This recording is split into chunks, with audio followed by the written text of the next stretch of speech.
বাংলাদেশের উত্তর অঞ্চলের জনপদ পদ্মা নদীর তীর ঘেঁষে প্রায় ৯৭ বর্গ কিলোমিটার আয়তন নিয়ে অবস্থিত সুন্দর পরিষ্কার-পরিচ্ছন্ন নগরী রাজশাহী শহরের দিনের ও রাতের সৌন্দর্য দেখানোর চেষ্টা করব। ব্রিটিশ আমলের আগ থেকে রেশম শিল্পের জন্য রাজশাহীর খ্যাতি ছিল সারা বাংলায়। পরবর্তীতে পাকিস্তান ও স্বাধীন বাংলাদেশে এ নগরীতে অনেক শিক্ষা প্রতিষ্ঠান গড়ে ওঠায় শিক্ষা নগরী হিসেবে পরিচিতি পায় রাজশাহী। কিছুদিন আগেও পদ্মা তীরের এই নগরীর খ্যাতি আসে বিশ্বের মধ্যে দূষণমুক্ত ও সবুজ পরিবেশ বান্ধব নগরী হিসেবে। সুপ্রশস্ত রাস্তা ও দৃষ্টিনন্দন সড়কবাতি বাংলাদেশের আর কোথাও নাই। রাস্তার মাঝ বরাবর সারি সারি লাগানো হয়েছে নানা প্রজাতির অসংখ্য গাছপালা। উত্তরবঙ্গের অন্যতম এই শহর অনেক আগে থেকেই পরিষ্কার পরিচ্ছন্ন ও সবুজ নগরী, তাই তো বিশ্ব দরবারে গ্রিন সিটি হিসেবে রাজশাহী পরিচিতি হয়েছে অনেক আগেই। রাজশাহী ঘুরতে আসলে অবশ্যই রাজশাহীর মিষ্টি বাড়ির মিষ্টি খেয়ে যাবেন। রাজশাহীর মানুষের ভাষা যেমন মিষ্টি, তেমনই মিষ্টি মিষ্টি বাড়ির মিষ্টি। এদের মিষ্টি অনেক সুন্দর ও সুস্বাদু।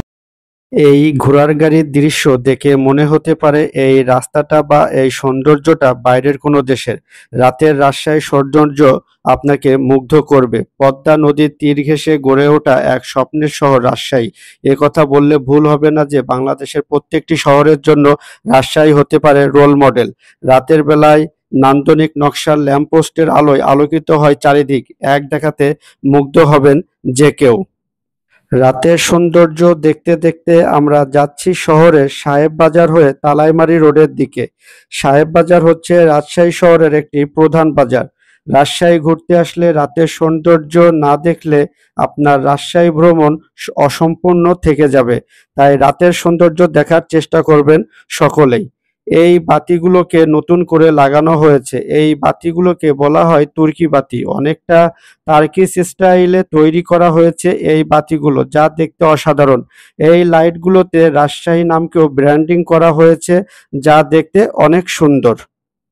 ঘুরতে ঘুরতে রাতে আসতে পারেন রাজশাহীর ঐতিহ্যবাহী একটি রুটি কালাই রুটি খেতে রাজশাহী শহরের উপশহরের নিউ মার্কেটে। এখানে বেশ কয়েকটি কালাই রুটির দোকান আছে। এই রুটিটি বেগুন ভর্তা দিয়ে খেতে অনেক বেশি ভালো লাগে। আজ এই পর্যন্ত স্বল্প সময়ে আমি যতটুকু পেরেছি রাজশাহীর রাতের ও দিনের সৌন্দর্য আপনাদের দেখানোর চেষ্টা করেছি। ভিডিওটা ভালো লাগলে সাপোর্ট করে পাশে থাকবেন এবং ফেসবুক থেকে দেখলে চ্যানেলটি ফলো করে দিবেন এবং ইউটিউব থেকে দেখলে চ্যানেলটি সাবস্ক্রাইব করে দিবেন।